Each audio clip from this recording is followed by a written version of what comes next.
Hey there, it's Simon Hurley from Ink Clips here. I hope you guys are having a great day and thank you so much for stopping by. Now today I'm going to be sharing how to do some stamp layering backgrounds that look really stunning and almost create kind of a handmade pattern paper look in the end, which I really like, and it doesn't take away from the handmade feel of the cards.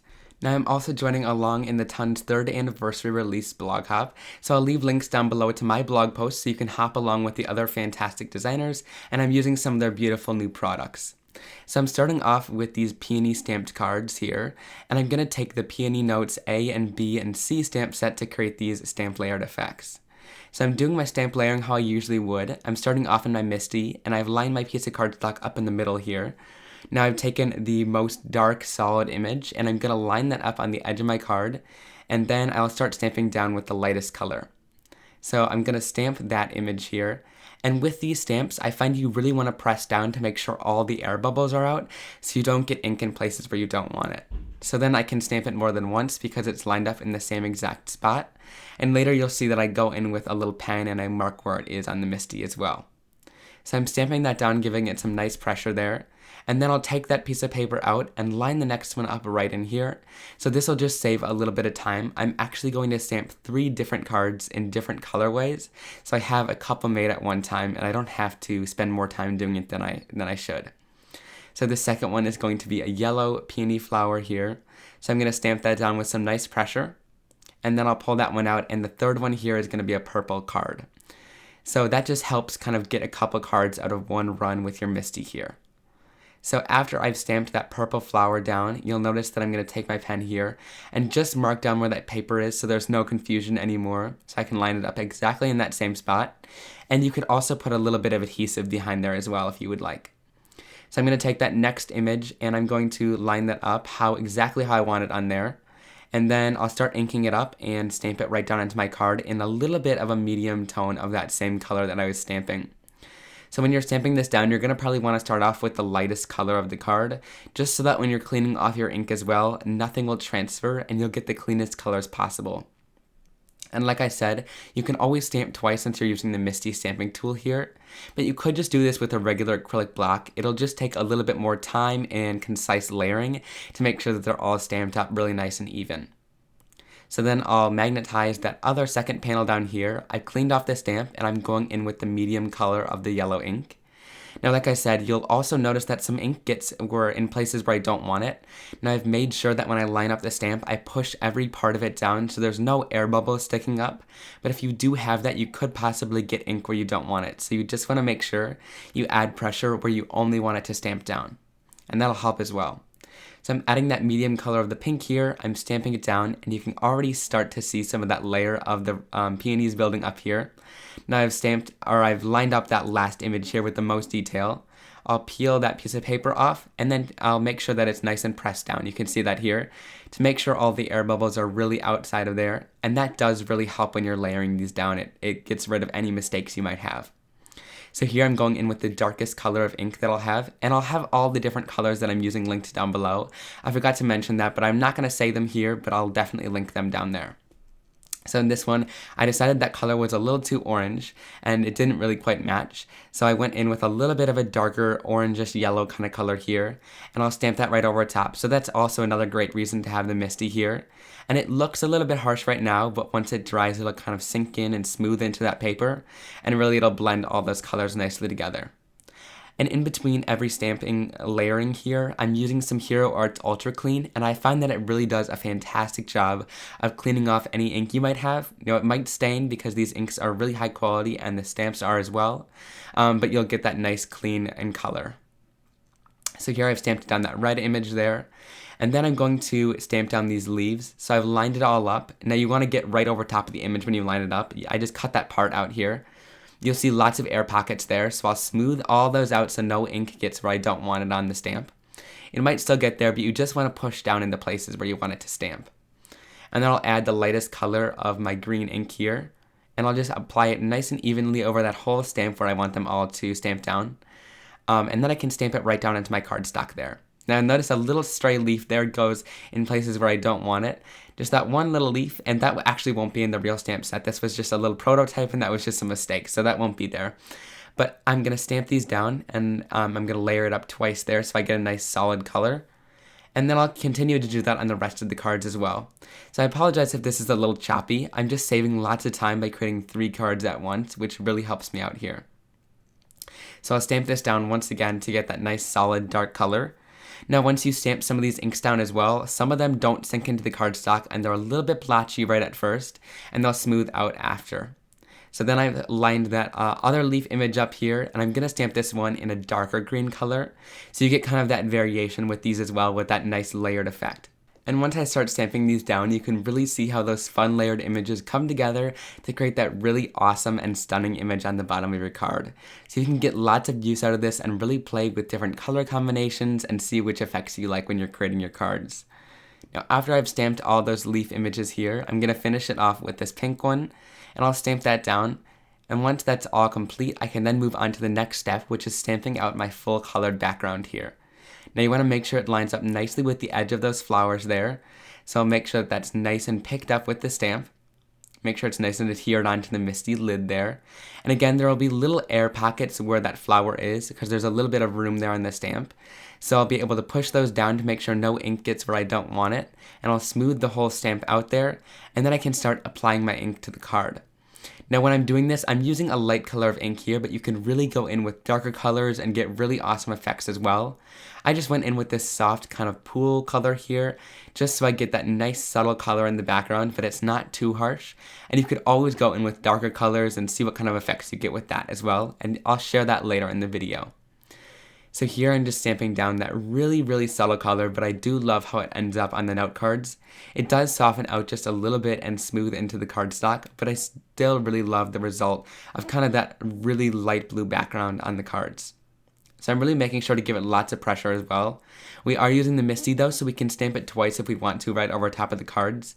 And even if you aren't, you could always try to line it up again and make sure that it's nice and perfect over top with an acrylic block, which works just as great. So I'll stamp that down, and I stamp it down once or twice on each card to get that nice solid effect, and I do different kinds on each one. So they have little sentiments in each set as well, so I'll stamp those script sentiments down in some black ink with the MISTI here. I'm using the MISTI because I don't want to ruin it with just stamping with an acrylic block. I tend to be a little sloppy sometimes with my stamping. So I'll stamp all these fun little script sentiments down with their little text font next to them. And I think these turned out really awesome, and then I'll add them right onto some card bases to finish them off. Now I also did this one with some pigment ink and some different colors of that same ink there, but this is on some colored cardstock. So I wanted to see what kind of effects I can get with that. I'm doing the same thing with adhering my stamps, making sure they have no air bubbles, but then you'll see I start off by going in with a white pigment ink here. So instead of layering on that lightest color of ink, I'll start off with this white pigment ink. Now I'll stamp that down into the card, make sure to give it nice pressure so all that ink transfers. And then after I've done that, I can then clean my stamp off really nice and well, and then I can go in with my lightest color of ink here, and then stamp it right down onto my card. Now this is a really different effect than you get with just regular stamping, but I wanted to try it out and see what effects I can get with that white pigment ink on the colored cardstock here. Now it gives you a much softer color than you would regularly get when you're stamping with that pigment ink, because some of that ink kind of sinks into there and gives it a really cool effect.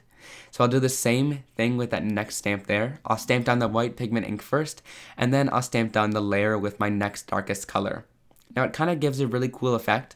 It doesn't give it as much of depth and perception with that layering there, so you don't get as cool of a layered up image, but I still do think it turned out pretty awesome in the end, especially because it's on that colored cardstock, and you could play around with different colors and things like that, and see what kind of effects you can get. Now you could also flip that peony stamp around and do a background with 2 of those flowers on it, and I think that would be pretty cool as well. So now I'm going to layer in that darkest color there, and then I'll put on the leaves as well here. So I'm going to do that white pigment ink again, and then I'll stamp down my regular color. Now you could leave out that white pigment ink if you want to, but I find that that leaves a cleaner color as well. It makes it a little bit lighter, but it gives less time to sink into that colored cardstock, and it kind of keeps a more true color to what you'll actually have. So here I'll stamp it down, you'll see that nice light color there. And then I accidentally stamped that dark green ink just without any pigment ink. But you'll see I can go right over top of it with that white pigment ink to soften up some of that color and make it go around with the rest of the stamping. So that was just a different kind of varied effect there. And I do kind of like the results with it as well. It's a very different effect here. And then I can stamp down the sentiment. So I'll stamp down the lovely script stamp there, and then I'll finish off the sentiment with some of that other typography font that goes along with it to finish it off. So then I'll stamp down "Have a Lovely Birthday," and I'll line those two sentiments up on the same acrylic block and stamp them down above and below the sentiment. So that finishes it off that card, and this is using some of that Gina K lovely cardstock there, and I really love how this card turned out. So it's just a different way to kind of vary it and get some different effects with this stamp set. So I'll add that onto a regular top folding card base, and that'll finish it off there. Now for this last card here, I did a really dark background with that stamp layering and created a really fun effect here. So you'll see I pick up that background. It's really stained there because I was testing out lots of inks beforehand. This is the Timeless Peonies print stamp set. So I'm going to stamp that dark background, make sure that all those air bubbles are out of there so I don't get any weird stamping and dark ink where I don't want it. And then I'll take a really dark color here. So I said I was going to use that dark background. Here I stamped down a really super dark color, and you can see the kind of effect you get with it. I really like this background that I created, and I think it really stands out against the flowers we're going to stamp as well on top of it. So you'll see it's kind of splotchy there. I actually go in and stamp it one more time to give it a more even effect. But once it does dry, it smooths out a little bit, and it'll smooth right into the cardstock and give a more solid effect. So now I'll go on and start stamping inside here. Now you want to really line it up and go right over top of it. So you'll see I cut some of those out because my head got in the way here. But as you're stamping, when you line it up right above it, you can get that really awesome layered effect and make sure it's really nice and lined up inside there. So I'm using a little bit of a lighter green here to kind of vary the effect, and you get that really stunning color away from that really dark background there. So with the flowers here, I'm starting off with the most solid image first, and I'm going to stamp it in kind of a light peach ink here, and I want these flowers to be kind of coral colored in the end, so it's really light color at first here. It was actually, I think, one of the colors that I used for those other peonies on those other cards, and I copied this over to here, so it looks really stunning with this dark green background. You can really have lots of fun playing with different colors and seeing what you like for the backgrounds and on the flowers as well, because you can use this stamp set over and over and over for your cards. So here I'm stamping down all of those, making sure it's nice and lined up by standing over top of it.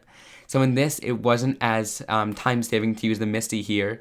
I actually preferred using the acrylic blocks to line this up, but you do have to get right over top of it to get it nice and lined up. And you don't have to quite get it perfect every time. I did mess up here and there, but nobody will know once it's all stamped together, and it'll look stunning once the whole background is complete. So here's the medium color of ink. Now you want it to kind of really contrast at first because it'll kind of blend together and give you a more blended effect once it's completely dry. So then after I'm done stamping those layers, I'm actually going in with the darkest color here, and I'll stamp that down to really put some contrast in the center of those flowers. So this is a really stunning piece, and I really love the effects you can get with these fun backgrounds and then stamping them and filling them in with some other layering effects as well. I think it's a really cool idea, and it creates for some really unique cards as well. So I'll stamp these down and I'll finish them off with that darker orange color there. And then I can go in on my leaves and finish them off with some darker green color to kind of highlight some of those areas and give them some shadows as well. So you just want to kind of flip it around until you get it nicely lined up, and then go right over top of it and stamp it right down there. So I can kind of quickly fill in some of these leaf areas, and there you have your really stunning background, and nobody will ever know if you made a couple of slight mistakes here and there. It just fills in that really awesome background, and you can cut this down and use it on cards as well, but I just decided to keep the whole thing and put it on a card all by itself. So now I've stamped a sentiment in some clear sticky Versamark ink here, and I'm going to white heat emboss it. It's a really simple sentiment onto some dark brown Gina K cardstock here. So I've lined my background panel up, and I'll cut off the little edge piece that kind of hangs over on my card here with a little handy guillotine trimmer from Tim Holtz and Tonic. So this is really nice to just cut off that little edge piece there that didn't line up perfectly. And then you have your nice background panel that really stands out and shines on your card. And I'll adhere the little sentiment on some foam tape right in the center to keep it really simple. So that finishes it off for today's video. I hope you guys really enjoyed and learned a little bit more about creating some really stunning stamped layered backgrounds on your cards. Now if you enjoyed this video, please give it a big thumbs up. I really appreciate that. And don't forget to click that subscribe button on screen right now if you don't want to miss another video like this one from me. And I'll also link to that blog post right now. You can find a full supplies list over there of all the stamps as well as inks that I used, and you can keep hopping along the blog hop. So thanks so much for stopping by, and I hope you have a great day. Bye!